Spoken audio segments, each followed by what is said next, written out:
शन्नो मित्रः शं वरुणः शन्नो भवत्वर्यमा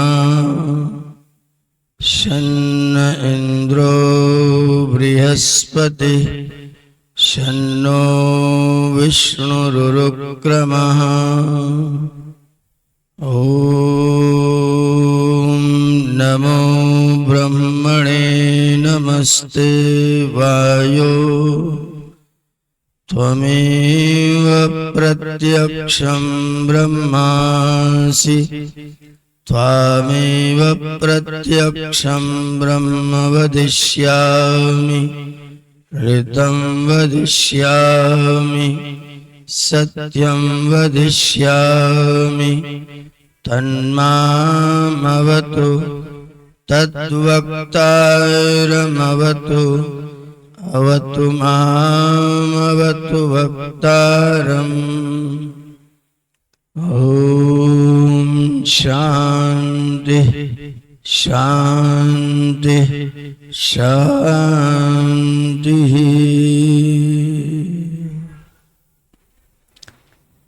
मंच का संचालन कर रहे इस के व्यवस्थापक आदरणीय श्री श्रेय मुनि जी, इस कार्यक्रम के आयोजक आदरणीय श्री अंबिका प्रसाद जी, उनके निमंत्रण पर आए हुए आप सभी सज्जन बंधु, वंदनीय मातृशक्ति, गुरुकुल के प्रिय ब्रह्मचारीगण और आप उनके बहुत सुंदर प्रेरणादायक उपदेश सुन रहे थे आचार्य श्री ओमवीर जी महाराज। आपकी कथा के कार्यक्रम का या द्वितीय दिवस का प्रथम सत्र का कार्यक्रम है। इस संसार में जो भी लोग आपको कुछ समझाते हैं, बताते हैं, वो दो तरह की चीजें बताते हैं। पहली चीज विधि और दूसरी चीज निषेध। ये करना चाहिए और ये नहीं करना चाहिए। बस सारे उपदेश में दो ही चीजें हैं, अमुक कर्म करना चाहिए और अमुक कर्म नहीं करना चाहिए। ये बताने का कारण यह है कि कर्म प्रधान विश्व रच राखा, जो जस करे सो तस फल चाखा।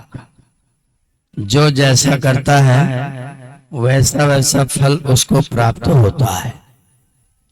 अगर आपने शुभ कर्म किए हैं, उससे और आगे बढ़ करके यदि आपने पुण्य कर्म किए हैं, तो शुभ और पुण्य कर्मों का फल आपको सुख के रूप में मिलेगा और अशुभ और अपुण्य कर्मों का फल आपको दुख के रूप में मिलेगा।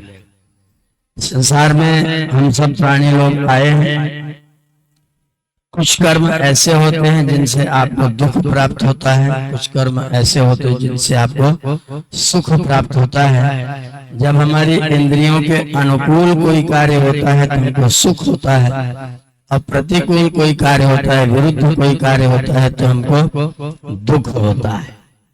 कई बार हम लोग संसार में रहते हैं तो वास्तविकता को समझ नहीं पाते और सुख को दुख और दुख को सुख भी समझ लेते हैं। जैसे विद्यार्थी को पढ़ाई करके अपनी परीक्षा दे करके एक साल में एक कक्षा पास करना है। अब वो अपने पूरे कोर्स की तैयारी करके परीक्षा दे करके पास होगा तो उसको सुख होगा। परीक्षा होगी 9 महीने के बाद और पढ़ाई होगी पूरे 9 महीने तक।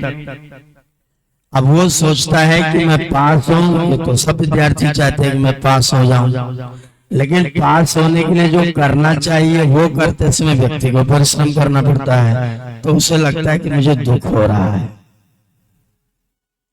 फिर वो दुख नहीं उठाता, सुख उठाता है। सुख उठाता तो क्या करता है, देर रात तक आराम से बतियाता है, गप मारता है, सो जाता है और सवेरे देर तक आराम से सोता रहता है। गुरुजी पढ़ाते हैं तो मेहनत करने की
इतनी भीड़ नहीं है कि बड़ा लगा दो भाई, तो लगाएगा।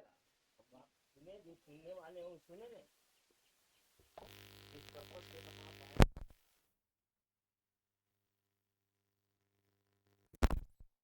तो मैं जो चर्चा आपके समक्ष कर रहा हूं, एक विधि का कार्य है, एक निषेध का कार्य है, करना चाहिए या नहीं करना चाहिए। विद्यार्थी सो रहा है, आपस में बातचीत कर रहा है, परीक्षा की तैयारी नहीं कर रहा है, क्योंकि परीक्षा की तैयारी करने में परिश्रम लगता है और परिश्रम को वो दुख समझता है, परिश्रम को दुख समझता है। वो वैसा परिश्रम नहीं करता है और जब फेल होता है तो और ज्यादा अधिक दुख से पीड़ित होता है। अब ये सोचने की बात है, विचार करने की बात है, चिंतन की बात है, जानने की बात यह है कि जो विद्यार्थी परिश्रम करता है, जिसको परिश्रम करना पड़ता है, क्या वो दुख है? वो वास्तव में दुख नहीं है। हमें दुख की परिभाषा को भी समझना पड़ेगा। एक होता है तप और एक होता है दुख। तप का परिणाम सुख होता है और दुख का परिणाम कुछ नहीं होता है। दुख केवल भोग है और भोग करके समाप्त हो जाता है, उससे मिलता कुछ नहीं है। दुख से मिलता कुछ नहीं, तप से मिलता है। तो विद्यार्थी जो परिश्रम करेगा वो दुख नहीं। आपको सवेरे उठ करके अपनी भैंस को चारा डालना पड़ेगा। डालेंगे तो भैंस आपको दूध देगी, पिएंगे, आपका स्वास्थ्य अच्छा रहेगा। अब भैंस को चारा डालने में आपको दुख हो रहा है कि तपस्या करनी पड़ रही है? अगर आप उसको भी दुख समझते, इसका मतलब आपको दुख की परिभाषा नहीं आती, आप दुख को ठीक से समझते नहीं है। दुख उसको कहते हैं जिसके भोग का कोई परिणाम नहीं होता।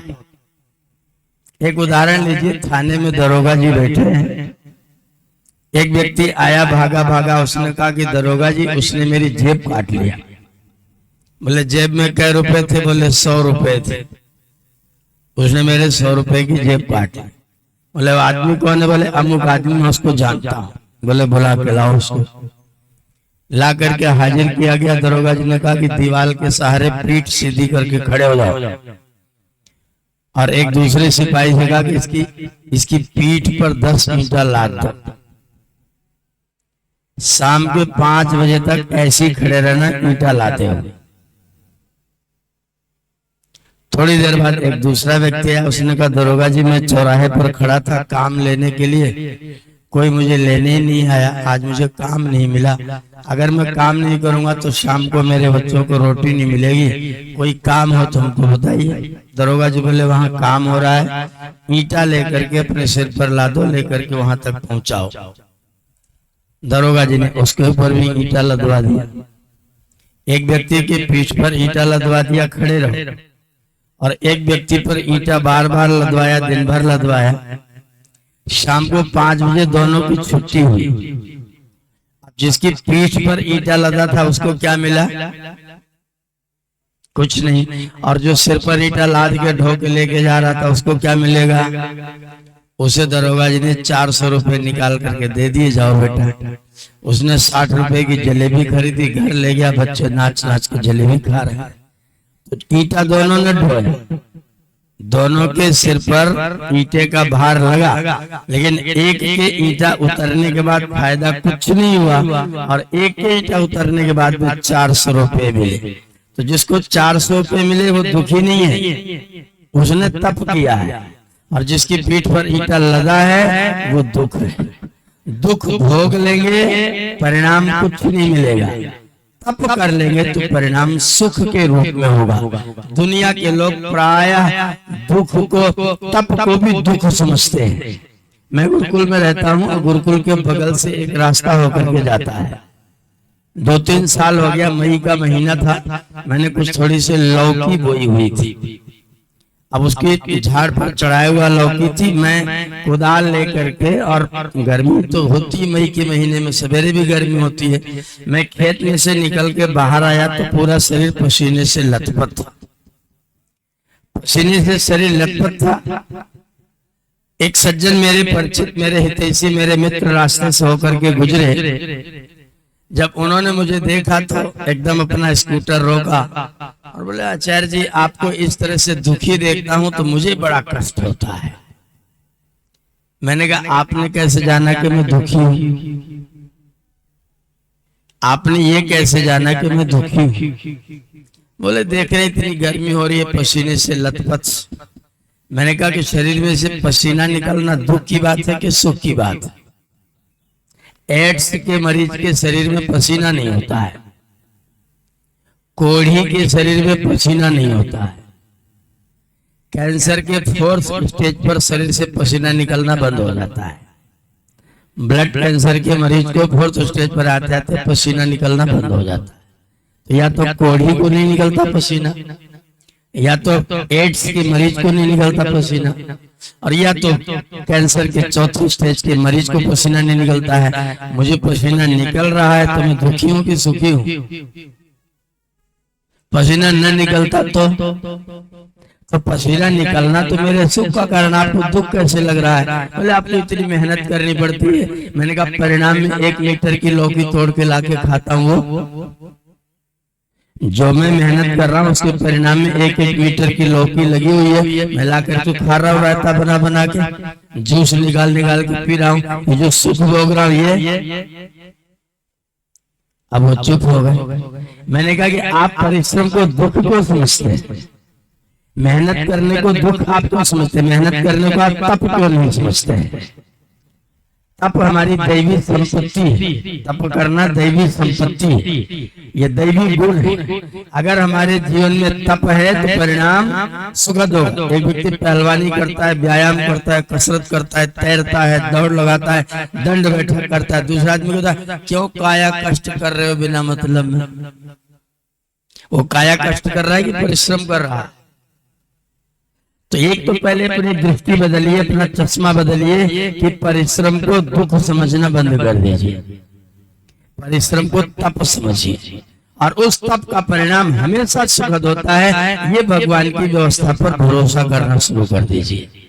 जो व्यक्ति जितने स्तर पर जितना जितना तप करेगा, वह व्यक्ति अपने जीवन में उतना उतना सुख और सफलता को अर्जित करेगा। जिसके जीवन में जितना ज्यादा तप होगा उतना ज्यादा वह व्यक्ति एसी में सोया और एसी में सो करके सवेरे जग करके नहाया, एक व्यक्ति 2 किलोमीटर दौड़ करके आकर के फिर नहाया, दोनों के नहाने का आनंद बराबर होगा कि अलग अलग होगा? एक व्यक्ति 2 किलोमीटर दौड़ के आके नहा रहा है और एक व्यक्ति एसी में सो रहा था उठ करके सीधा नहा रहा है। दोनों के नहाने का सुख और नहाने का परिणाम बराबर होगा कि अलग अलग होगा? जो परिश्रम करके पहले स्वेद स्नान करेगा फिर जला स्नान करेगा, उसका जो आनंद होगा वो एसी में सोने वाले को नहाने का आनंद। एक ने परिश्रम करके स्नान प्राप्त किया है, एक ने बिना परिश्रम के स्नान प्राप्त किया है। एक को खूब भूख लगी है तो भोजन किया है और एक को टाइम हो गया इसलिए भोजन किया है। दोनों के भोजन का आनंद बराबर होगा? एक को भूख लगी है, भोजन में केवल रोटी सब्जी है, एक का टाइम हो गया है, भूख नहीं लगी है, टाइम हो गया है और भोजन में खीर पूरी रसगुल्ला है। भोजन का ज्यादा मजा किसको आएगा? रोटी सब्जी वाले को कि खीर वाले को? जिसके उदर में बुभुक्षा भूख नहीं है वो व्यक्ति खाने का आनंद प्राप्त हो। जिसने परिश्रम नहीं किया वो सुख का भोग भी आनंद को भी प्राप्त नहीं कर सकता है, और जिसने परिश्रम नहीं किया वो जब करेगा तो उसको आनंद भी इसी तरह का नहीं होगा। इसलिए पहले तो ये सिद्धांत बनाइए कि हम अपने कार्यों को तप समझेंगे, दुख नहीं समझेंगे। एक बूढ़ी माता जी, गुजरात में मैं था, टंकारा महाविद्यालय में पढ़ाता था। एक बूढ़ी माता जी झाड़ू लगा रही थी सुबह 8 बजे। मैं उधर से होकर गुजर रहा था। मैंने उस माता से कहा माता जी क्या कर रही हो? बोली झक मार रही हूँ और क्या कर रही हूँ।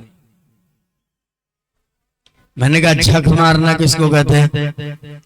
बोले 8 बज रहा है, अभी तक बहू ने दरवाजा नहीं खोला है, सो रही है, मुझे झाड़ू लगानी पड़ रही है। मैं 5 बजे से जग रही हूँ, उसकी प्रतीक्षा कर रही हूँ। अब 8 बज गया, धूप हो गई, अब तक मैं प्रतीक्षा कर रही थी उठेगी झाड़ू लगाएगी, जब नहीं उठी तो मुझे मजबूरी में झाड़ू लगाना पड़ रहा है। इसी को कहते हैं झक मारना। मैंने कहा तुम्हारा झक मारना बंद करवा दूं? अरे बेटा बिल्कुल करवा दे। बड़ी प्रसन्न हुई। बड़ी माता ने सोचा कि बहू को जगाएगा, उसे समझाएगा, मैं ऐसा काम क्यों करने लगा। मैं माता जी का हाथ पकड़ के उनके बाहर जो चबूतरा ऐसा बना तो उसके ऊपर बैठ गया। मैंने कहा माता जी हाथ कहाँ से लाई? बोली ईश्वर ने दिया। मैंने कहा शरीर कहाँ से लाई? बोली ईश्वर ने दिया। मैंने कहा जमीन कहाँ से लाई? वो भी ईश्वर ने दिया। जमीन ईश्वर ने दिया, हाथ ईश्वर ने दिया, शरीर ईश्वर ने दिया, और सफाई करने का आदेश किसने कहा? वो भी ईश्वर ने दिया। तो सारा काम ईश्वर का, तू बीच में झक मारने कहां से आई? बोले अच्छा ये ईश्वर की पूजा है। मैंने कहा जब हम ईश्वर, जमीन ईश्वर की, हाथ ईश्वर का, शरीर ईश्वर का, आदेश ईश्वर का, तुम बीच में झक मारने कहां से आए? बोले ये तो परमात्मा की पूजा होगी। मैंने कहा ये ईश्वर की पूजा है, झाड़ू लगाना नहीं है। ये ईश्वर की जमीन को ईश्वर के द्वारा दिए गए शरीर से शुद्ध करना, स्वच्छता करना, झक मारना कैसे हो गया? बोली सॉरी मुझसे गलती हो गई, मैं गलत समझ रही थी, अब मैं ठीक समझूंगी। ये तो परमात्मा की उपासना है। अपने कर्म को ईश्वर की उपासना मान लेने पर कोई कर्म कष्टदायक होगा? माता जी महिला देवी आपकी श्रीमती जी घर में है, रात का 10 बज रहा है, 10 बजे सब लोग भोजन कर चुके हैं, दरवाजा बंद करने का टाइम हो गया है सोने का।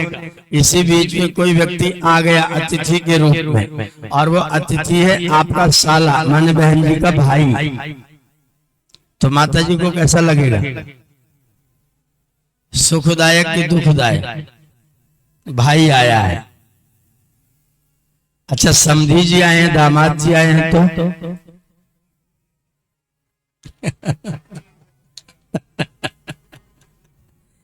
अगर बच्चों के फूफा जी आ गए तो भोजन बनाना पड़ेगा, और मामा जी आ गए तो भोजन बनेगा। मामा जी कहेंगे हम खा पी, अरे हमारे घर में आप भूखे कैसे सोएंगे? फूफा जी आएंगे तो भोजन बनाना पड़ेगा। अरे अब ये भी आ गए, इनके लिए आइटम पर आइटम बनाना पड़ेगा, और भाई को तो कुछ भी बना लिया जाएगा। तो मैं भाई आया, बच्चों के मामा आए तो माता जी को खुशी हुई, और बच्चों के फूफा आए तो माता जी को टेंशन लगा कि अब क्या करें, उनको भोजन बनाना पड़ेगा।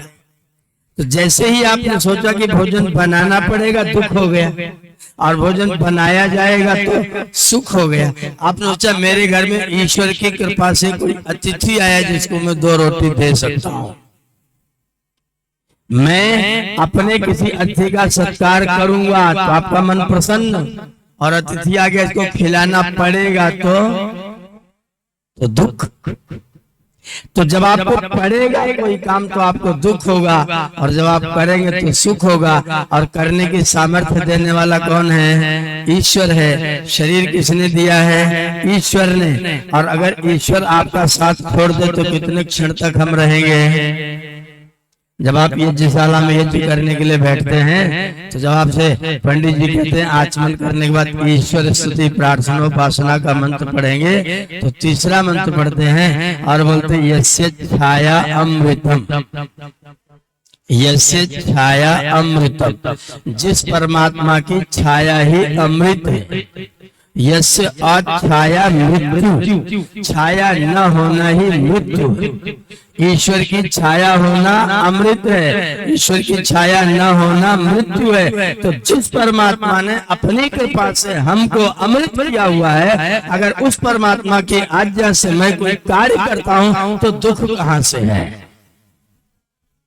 कार्य करने में दुख नहीं, कार्य करने में सुख की अनुभूति, सेवा करने में सुख की अनुभूति, और दुख भोगने में अगर हम सेवा करें, दुख में सुमिरन सब करें और सुख में करें ना, और जो सुख में सुमिरन करे तो दुख काहे को हो। जब सुख आता है, अभी यहाँ कोई काम बिगड़ जाए तो जिम्मेदारी कौन लेगा? हम तो यहाँ थे ही नहीं, हम तो लेट आए। अब काम तो अंबिका जी का है, तो हमसे क्या मतलब भाई? अगर कोई काम बन जाए तो हमने तो किया, काम बन गया तो किसने किया? हमने। और बिगड़ गया तो बच्चा विद्यालय में देर से आया, अध्यापक ने खड़ा कर दिया, क्यों लेट आए? तो बच्चा क्या बोलेगा? मैं घर से देर से निकला था। ये नहीं बोलेगा। रास्ते में भीड़ बहुत थी, आज मेरी साइकिल का चैन बहुत बार उतरा, मम्मी ने नाश्ता बनाने में देर कर दिया, सवेरे अलार्म ही नहीं बजा, मम्मी ने जगाया ही नहीं, पिताजी ने काम बता दिया, कपड़े मैले थे प्रेस कर, मैं देर से निकला, ये एक बात भी नहीं बोलेगा। और देर से आने के 22 बहाने गिनाएगा। अपने ऊपर गलती करने की जिम्मेदारी लेना मनुष्यता है, और दूसरे की गलती बताने लग जाना असुरता है। हम कितने मनुष्य हैं, हम अपनी गलतियां स्वीकार करते कि नहीं? अगर दुनिया बनी है तो हमारे कारण, और दुनिया बिगड़ी है तो उसमें भी तो हम ही कारण हैं। अगर दुनिया में बिगाड़ हुआ है तो कारण कौन है? हम हैं। अगर दुनिया अच्छी है तो कारण कौन है? हम हैं। अच्छाई की जिम्मेदारी हमारी, और बिगड़ने की जिम्मेदारी भी। अगर हम बिगड़ने की जिम्मेदारी लेंगे तो बनाने की कोशिश करेंगे, और बिगड़ना दूसरे का काम है। देश बिगड़ गया, नेताओं ने बिगाड़ा, तुमने भी कुछ किया। ऐसे नेताओं को गद्दी पर बिठाला किसने? जिन नेताओं ने देश को बिगाड़ा, उन नेताओं को गद्दी पर किसने बिठाला? हमने। तो जिम्मेदारी किसकी हुई? बिगाड़ा नेताओं ने, हमने कुछ नहीं किया। आपने उनको बिठाला है, और वो आ जाए तो आप आज भी उनका सम्मान करेंगे। जिन नेताओं ने बिगाड़ा, उन वो नेता भी आ जाए तो क्या करेंगे? सम्मान करने के लिए। आप सम्मान करना घर आए हुए मेहमान का अच्छी बात है, अच्छी बात है, लेकिन अच्छे लोगों का भी अच्छा सम्मान। हमें जब वोट देने का, मतदान करने का नंबर आए तो किसको दें? उसमें मेरा बिरादरी, मेरा भाई, मेरा बंधु, मेरे लिए कर्जा माफ करने वाला, मेरे लिए धन देने वाला, मेरी मौसी का लड़का, मेरी बुआ का लड़का, मेरा कोई अपना, मेरा कोई रिश्तेदार, मेरा कोई मित्र, मेरा कोई संबंधी। और जब काम बिगड़े तो किसने बिगाड़ा? नेताओं ने। किस नेता ने? हमारे वाले ने नहीं, दूसरे वाले ने। सब बच्चों को भगत सिंह जैसा होना चाहिए, लेकिन मेरा वाला नहीं, पड़ोसी वालों को। बच्चे को भगत सिंह होना चाहिए, राम प्रसाद बिस्मिल होना चाहिए, अपना वाला नहीं। बाबा जी आ जाए रामदेव जी तो आप स्वागत करेंगे कि नहीं करेंगे? अगर आपका बच्चा बोले कि मैं सन्यास लूंगा, गृहस्थ में नहीं जाऊंगा, तो आप क्या कहेंगे? आपका बच्चा सन्यासी बने तो अच्छी बात नहीं है, और बाबा रामदेव जी सन्यासी बने और घर आ जाए तो उनका बहुत बहुत स्वागत है, उनके लिए तमाम सम्मान है। पर अपना बच्चा सन्यासी बन जाए तो, अगर मेरा वाला सन्यासी बने तो सौभाग्य। जिसके घर में, गीता में मैं आपको कथा के प्रसंग में सुनाऊंगा, भगवान कृष्ण ने गीता में अर्जुन को संदेश देते हुए कहा, जिनके घर में कोई एक व्यक्ति योगी हो जाता है, जिसके घर में कोई एक व्यक्ति योगी हो जाता है, उसके ऊपर वाली 3 पीढ़ियों का कल्याण हो जाता है, और आगे आने वाली 3 पीढ़ियों का भी कल्याण हो जाता है। जो आगे आएंगे वो भी योगी जी के नाम से सुख पाएंगे, और जो पीछे गए हैं उनका भी योगी जी के नाम से यश बढ़ेगा, सुख होगा। तो 3 पीढ़ी ऊपर वाले, 3 पीढ़ी आगे वाले, एक व्यक्ति के सन्यासी हो जाने से लाभ होता है। तो हमारा बच्चा सन्यासी हो जाता, सौभाग्य है कि दुर्भाग्य है? पर हम अपने बच्चों को सन्यासी बनाना पसंद करते हैं। दूसरों का ठीक है, अपना वाला ठीक नहीं है। हम कहें बच्चे को गुरुकुल में भेज दीजिए, बच्चे हवन करवा रहे हैं, बढ़िया मंत्र पढ़ रहे हैं, अच्छा लग रहा है, और बच्चा लोग बहुत अच्छा मंत्र पढ़ते हैं, लेकिन मेरा बच्चा गुरुकुल में जाके मंत्र पढ़े तो नहीं, हमारा बच्चा बाबू बनेगा, हमारा बच्चा डॉक्टर इंजीनियर बनेगा, हमारा बच्चा पंडित नहीं बनेगा। हमने कहा बच्चा पंडित बन जाए तो कोई नुकसान है? हमारा बच्चा अगर पंडित बन जाए तो कोई नुकसान है? पहले गुरुकुल में ऐसा होता, हम लोग गुरुकुल में पढ़े थे, उसमें गुरुकुल में सरकारी परीक्षा नहीं होती थी, सरकारी डिग्री नहीं मिलती थी। सन 1985 में हमारे गुरुकुल को सरकारी डिग्री की मान्यता मिली। 85 में कक्षा 10वीं की परीक्षा दे रहा था, तो मैंने कक्षा 10वीं की परीक्षा सबसे पहली सरकारी डिग्री में परीक्षा दी, कक्षा 10 की सीधा। उससे पहले हम लोग पढ़ते थे गुरुकुल में, कोई सरकारी परीक्षा नहीं, कोई डिग्री नहीं। अब हम लोगों ने परीक्षा दे दिया, पास हो गए, डॉक्टरेट हो गए, पीएचडी तक कर लिया, जितनी पढ़ाई संभव हो सकती सब कर डाल, डॉक्टरेट तक पीएचडी तक का हमने कर लिया। अब हम साधु वेश में रहते हैं और कोई चीज की कमी नहीं है, बल है, विद्या है, धन है, वैभव है, स्वास्थ्य है, विचार है, माता पिता की सेवा सत्कार है, रिश्तेदारी में बढ़िया संबंध है, और 50 लोगों का पालन पोषण, 50 लोगों के तीनों टाइम खाने पीने का पालन पोषण, 30 गायों का पालन पोषण, सब गुरुकुल के माध्यम से हो रहा है। कौन गलत काम हो रहा है? लेकिन जब मैं गुरुकुल में पढ़ने के लिए गया था तो मेरे सारे रिश्तेदारों ने 1 साल तक पिताजी से बोलना चालना बंद कर दिया था, पिताजी को कसाई कहना शुरू कर दिया था। बोले तो बहुत दुष्ट है, अपने बच्चे को पता नहीं कहाँ बेचा है। जब मैं साल भर के बाद आया पहली बार, तो आते ही 1 साल मैंने गुरुकुल में सीखा, और एक यज्ञ हो रहा था, मैं जाके माइक पर बैठा और मैंने हवन के मंत्र बोल दिए। जब मैंने हवन के मंत्र बोल दिए तो सारे, अरे भैया ये तो बड़का विद्वान हो गया, मंत्र बोलना शुरू कर दिया तो बड़का विद्वान हो गया। तब फिर रिश्तेदारों ने धीरे धीरे धीरे करके मानना शुरू किया, और आज की तारीख में मेरे जितने रिश्तेदार हैं, कुल खानदान, बहनों का परिवार, हमारे लोगों का ससुराल,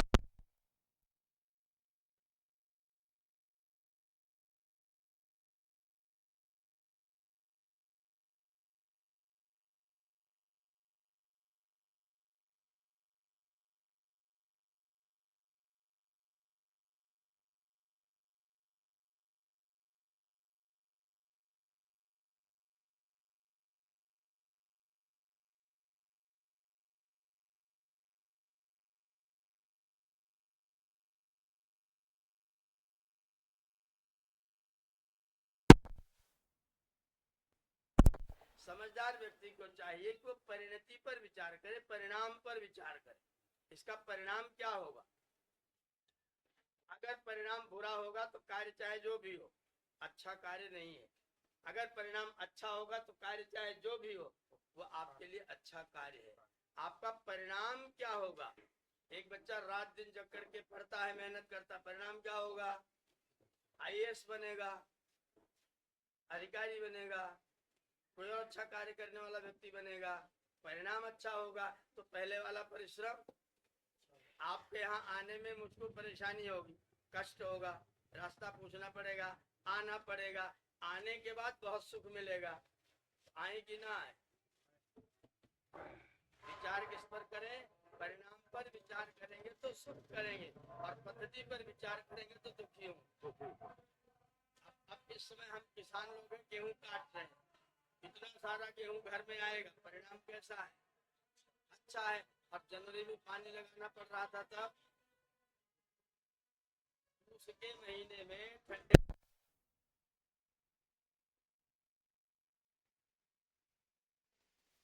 खड़े होकर के पानी लगाने में क्या लग रहा था? कष्ट हो रहा था। और अब जब काट के धन ला रहे हैं घर तो सुख हो रहा है। तो परिणाम सुखदायक है तो परिश्रम चाहे जितना लगे, अगर परिणाम दुखदायक है तो आराम चाहे जितना मिले।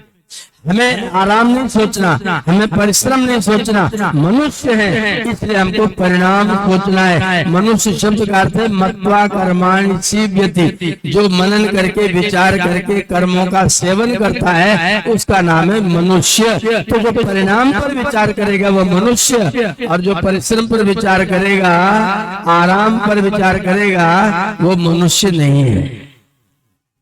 ये जो सत्संग होते हैं वो क्या बताने के लिए होते हैं कि हम लोग मनुष्य हैं, और मनुष्य तो विचार किस पर करें? परिणाम पर विचार करें। जिसके करने में परिणाम का सुख होगा।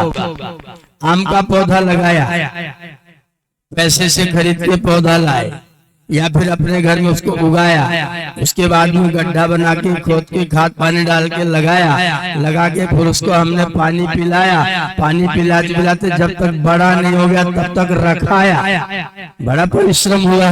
परिणाम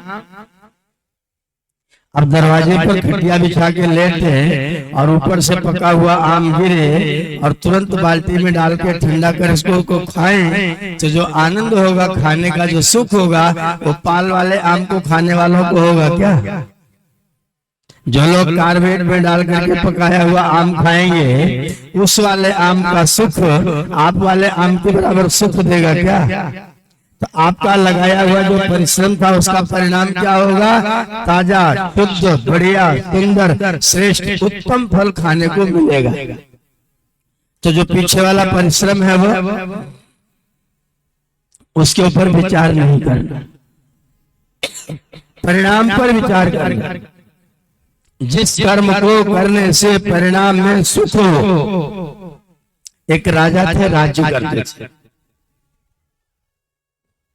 कोई संतान थी नहीं, राजा की कोई संतान नहीं। राजा वृद्धावस्था तक राज्य करते रहे।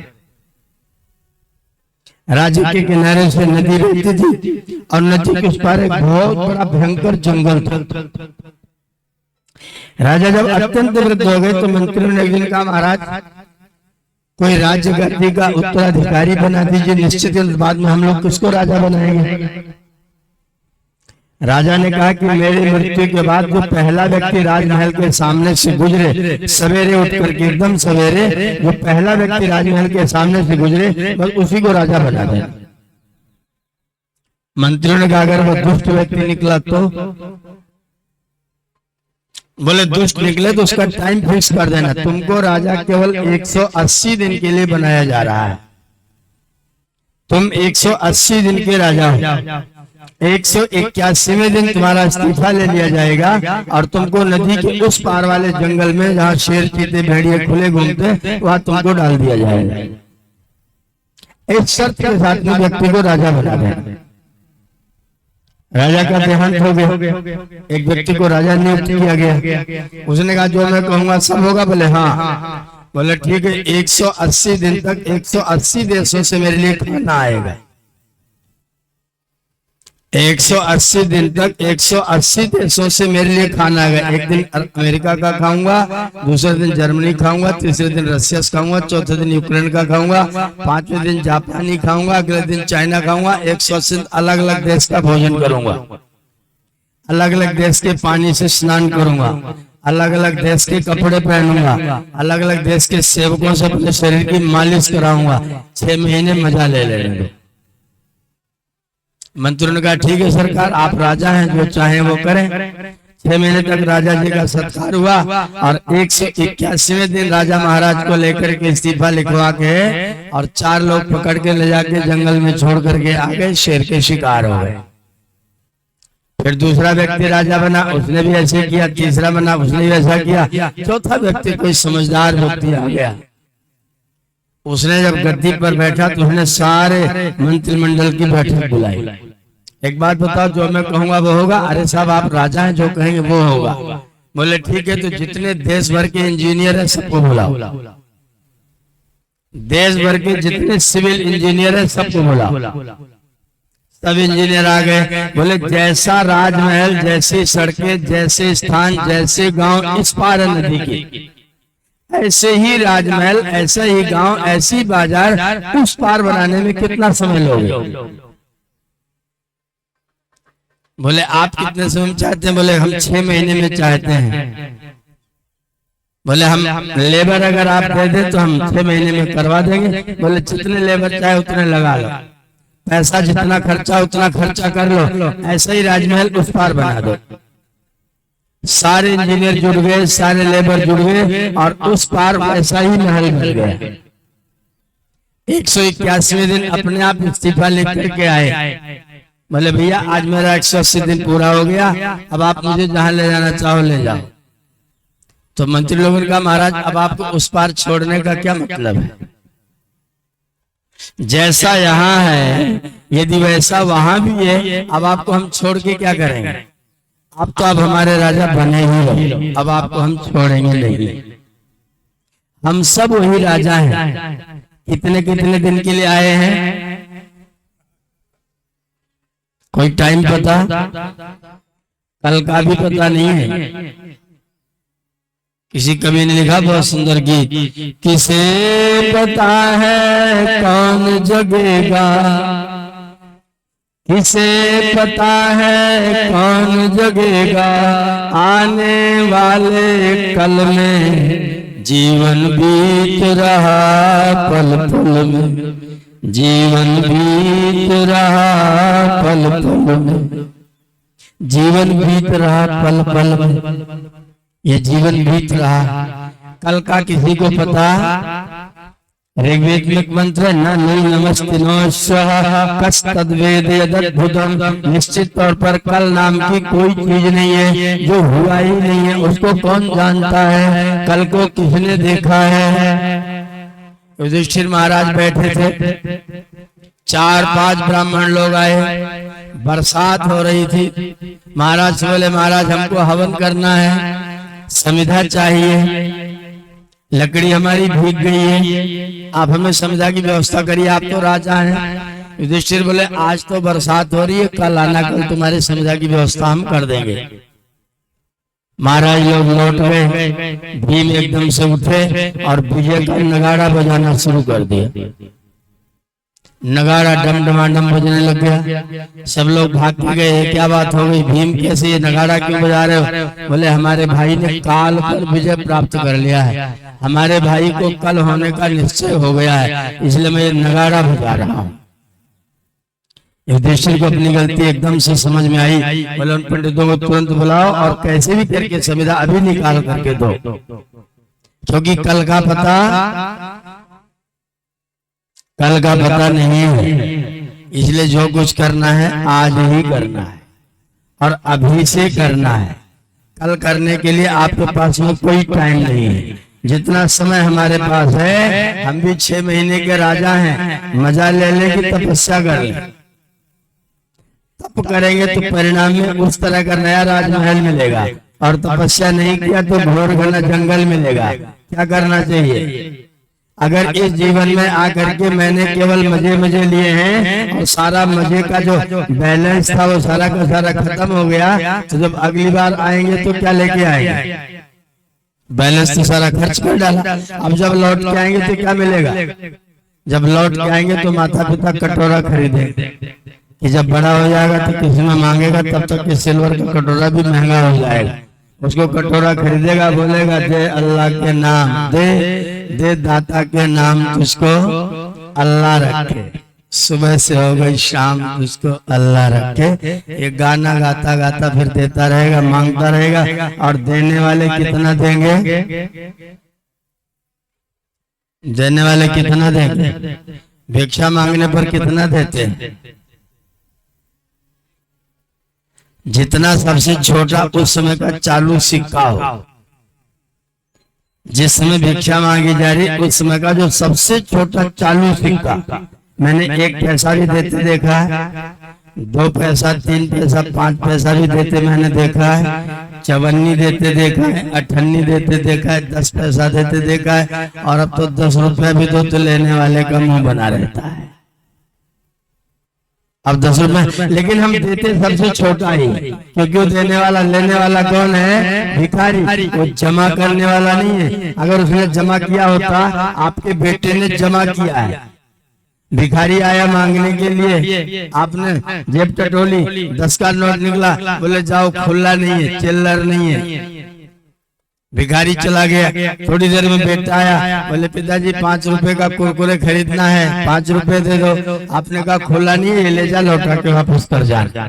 बेटे को सीधा 10 रुपया, बेटे को सीधा 500 रुपया, बेटे को सीधा 1000 रुपया, और भिखारी को चिल्लर नहीं मिला तो गमदाम। क्यों? क्योंकि भिखारी का जमा नहीं है और बेटा आपके यहाँ पैदा हुआ है, क्योंकि पहले से जमा करके आया है। जिसने जमा किया, जमा करने के हिसाब से माता पिता पुत्र भाई बंधु स्त्री पुरुष सब आपस में एक दूसरे से मिलते हैं। जिसने जैसा जमा किया है उसको वैसे माता पिता मिले हैं, इसलिए वो जो मांगेगा वो उसको मिल जाएगा, और जिसने जमा नहीं किया वो मांगेगा तो उसको लोग दुत्कार करके भगा देंगे। मैंने देखा है, बच्चे ने दूध मांगा, माता ने एक लपड़ मारा, बच्चा लौट गया, नाराज हो गया। माता ने आटा घोला, थोड़ी चीनी डाली, सफेद बना के दूध बना के दे दिया।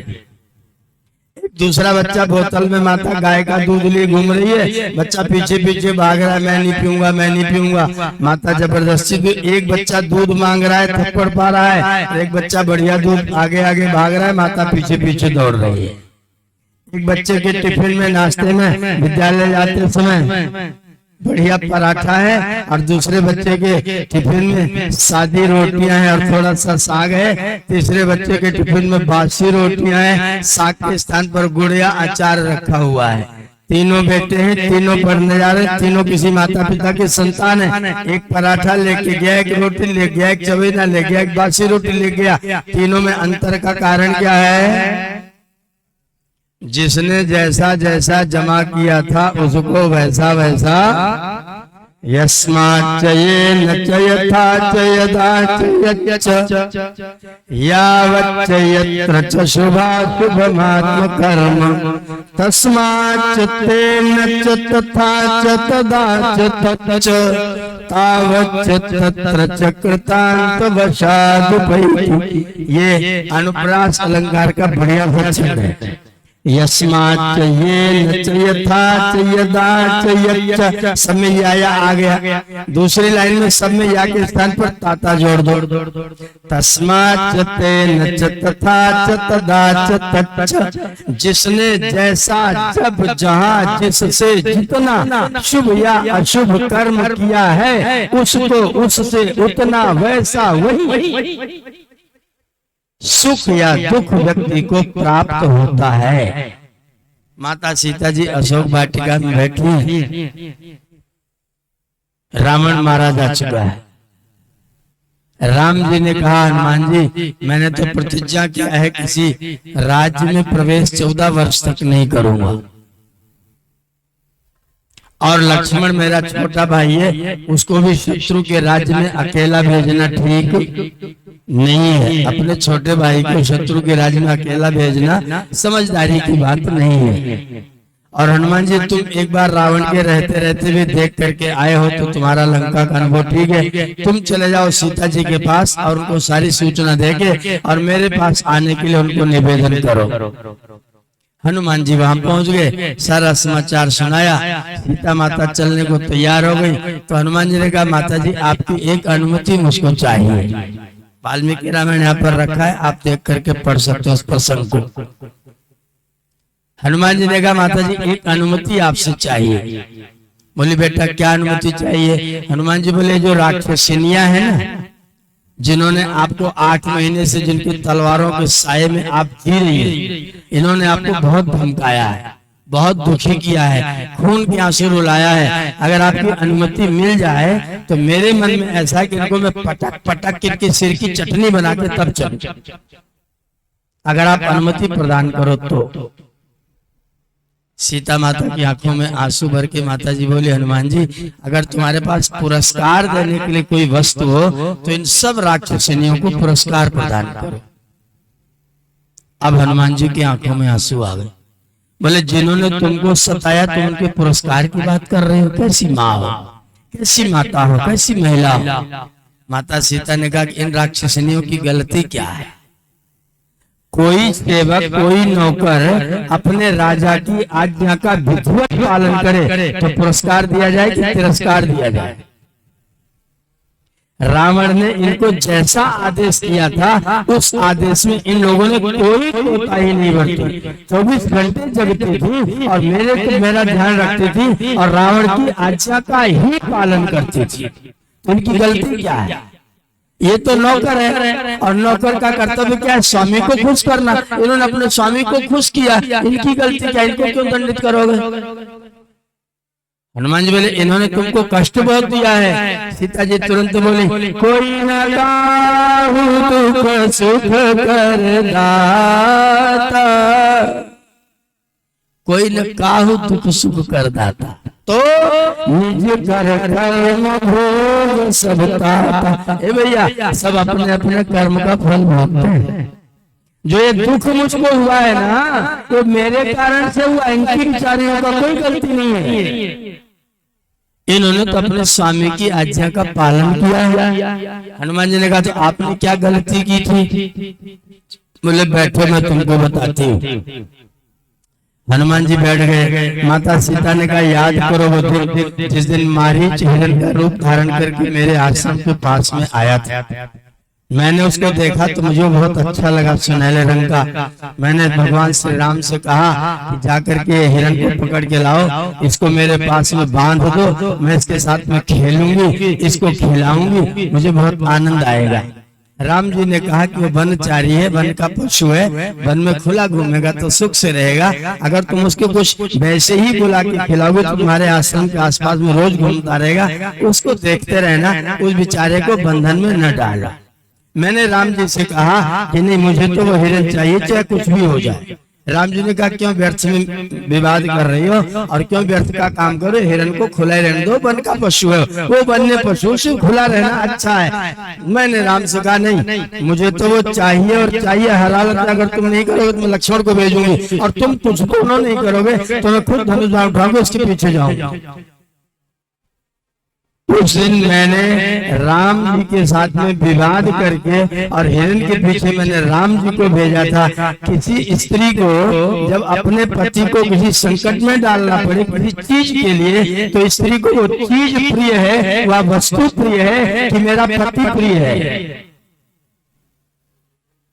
कोई स्त्री अपने पति से गहने के लिए झगड़ा कर रही है, आभूषण के लिए झगड़ा कर रही है, और स्त्री को आभूषण कब मिलता है? जब विवाह होता है, जब पति मिलता है, पति के बाद आभूषण।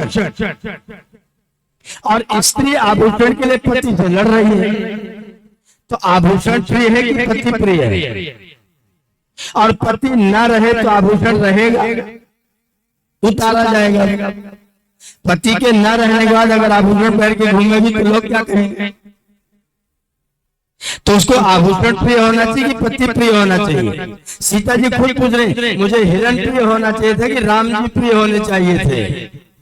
और कदाचित मैं राम जी को प्रेम करते हिरण को प्रेम ना करती, राम जी ना जाते तो रावण मेरा अपहरण करता।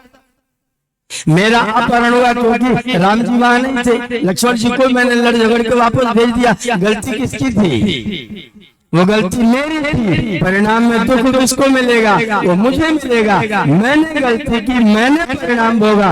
इन बेचारियों की कोई गलती नहीं, इनको दंड देने की कोई जरूरत नहीं है। अगर हम कष्ट भोग रहे हैं इसका मतलब हमने अपने जीवन का तप सुरक्षित नहीं किया, हमने परिश्रम नहीं किया, हमने मेहनत नहीं की। जब हमारे जमा करने का टाइम था तो हम सोचते थे मजे की बात हो तो अच्छा है, कथा सुनने जाएंगे लेकिन नाच होगा तब जाएंगे। कथा तो सुनेंगे लेकिन मनोरंजन मिलेगा तब जाएंगे, उपदेश मिलेगा तो नहीं जाएंगे। ओ पंडित जी नाचने के तो अनुमति नहीं देते हैं, गौनई वाला तो सुनाई नहीं रहे हैं, पंडित जी तो सीधा उपदेश दे रहे हैं, तो यहाँ जाने की जरूरत नहीं है। और मन किससे बनेगा? नाच से कि उपदेश से? सत्संग सुनना मन का काम है, बुद्धि काम है, आत्मा काम है कि शरीर का काम है? और नाचना शरीर का काम है। तो कथा में आए मन के लिए, बुद्धि के लिए, आत्मा के लिए कि शरीर के लिए? शरीर नित्य शरीर का धर्म है और कथा सत्संग आत्मा का धर्म है। आप कथा सत्संग में आए तो शरीर धर्म के लिए कि आत्म धर्म के लिए? तो क्या होना चाहिए?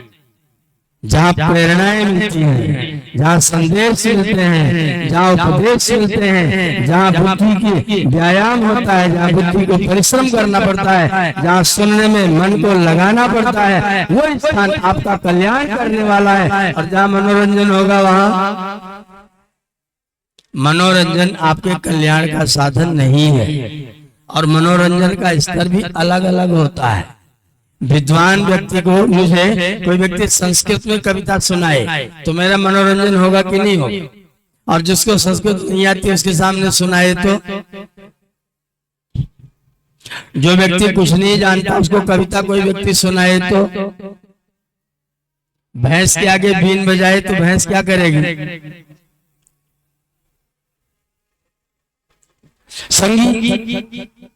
संगीत लेगा, संगीत लेगा, ज्ञान नहीं लेगा।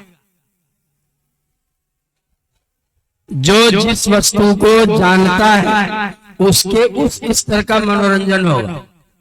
तो हम अपने स्तर को कथा सुन के, सत्संग सुन के, ज्ञान प्राप्त करके आगे बढ़ाएं कि नीचे जाएं? जैसा रोगी को भावे वैसा वैद्य बतावे तो वैद्य अच्छे हैं। जो रोगी को भावे वही वैद्य बतावे तो वैद्य अच्छे हैं। कि रोगी को भावे ना भावे उसका कल्याण जिसमें हो। अच्छा वैद्य कौन है? अच्छा वैद्य वो है जो कल्याण की कामना करे। अच्छा अध्यापक वो है जो विद्यार्थी को मेहनत करावे कि विद्यार्थी आराम करो, परीक्षा तो मैं ही लूंगा, तू चिंता क्यों करता, कॉपी तो मैं ही चेक करूंगा, नंबर तो मुझे देना है, तू तो आराम कर, मेरे पैर दबा, मेरी सेवा कर, मेरे ऊपर पंखा चला, कॉपी में जांचूंगा, परीक्षा मैं लूंगा, नंबर मैं दूंगा, तुझे परिश्रम करने की जरूरत। अध्यापक ठीक है?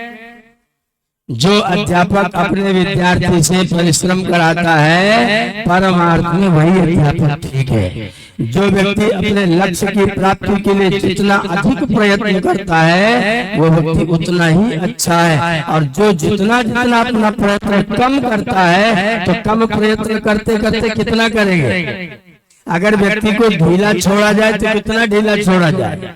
गाय की रस्सी को खूंटे से बांधिए जितना हौदी तक पहुंच जाए। अब गाय जब खींच करके खाएगी तो आपको लगा कि बड़ा कष्ट हो रहा है, लाओ रस्सी ढीली कर दे, तो रस्सी ढीली करेंगे तो दूर तक जाएगी, तो वहां जाके नहीं खींचेगी क्या? रस्सी तो वहां भी खींचेगी, फिर और ढीला कर दीजिए तो दूसरे के खेत तक खींचेगी, अच्छा वहां नहीं खींचेगी क्या? तो जितना ढीले करते जाओगे उतना रस्सी खींचती जाएगी। आपके मन को जितना ढीला करते जाओगे उतना ये मन आपको खींचता जाएगा। कितना ढीला छोड़ोगे? इसलिए मन को ढीला छोड़ने की जरूरत, मन को परिश्रम कराने की जरूरत है, मन को तपस्या की ओर लाने की जरूरत है, मन को श्रम की ओर लाने की जरूरत है। जिसने अपने मन पर जितना नियंत्रण किया है, जितना कंट्रोल किया है, जिस व्यक्ति ने इस मन को जीत लिया है, मन सन और कोई जग में सच्चा मित्र, मन सन जग में प्रकाश कोई सच्चा मित्र, और मन सन और कोई शत्रु हुड़दंगा है। मन से ही रीत प्रीत, मन से ही शांत गीत, मन ही तो डालता सुकर्म में अड़ंगा है। और मन है मरीज तो लजीज कोई चीज नहीं, और मन यदि चंगा तो कठौती में भी। तो मन को क्या करें? इस मन को बांधने की आवश्यकता है, मन को रोकने की आवश्यकता है, मन के दमन की आवश्यकता है, मन को अपने लक्ष्य की सिद्धि में निरंतर लगाने की आवश्यकता है। अगर अपने मन को, अर्जुन ने पूछा था भगवान से, चंचलम ही मन कृष्ण प्रवाथी बलवत, हे कृष्ण भगवान ये मन बड़ा चंचल है, बड़ा प्रमाथी है, बड़ा बलवान है, बड़ा मजबूत है, तस्याहं निग्रहं मन्ये वायोरिव दुष्करम, मैं इस मन को रोकना बड़ा कठिन मानता हूँ। तो भगवान ने क्या कहा? कोई बात नहीं। भगवान ने कहा सुनो,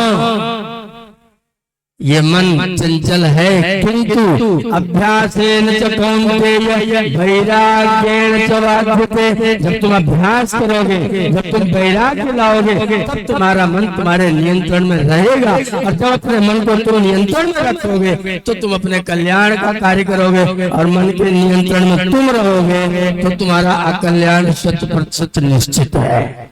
जो व्यक्ति अपने मन के अधीन रहेगा वो उसका अकल्याण होगा। जो मन को अपने अधीन करेगा वो अपना कल्याण सिद्ध करेगा।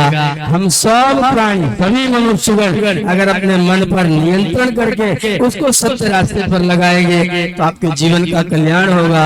अगर आप अपने मन को खुला छोड़ देंगे, स्वतंत्र जाने देंगे, तो फिर वो आपको लेकर के कहीं गड्ढे में गिराएगा और ऐसी जगह गिराएगा जहाँ जाकर के आपका जो स्थान होगा ना, कहीं जेल में होगा, कहीं जूता खा रहा होगा, या तो कहीं नाली में जाकर के औंधे मुंह पड़ा हुआ होगा।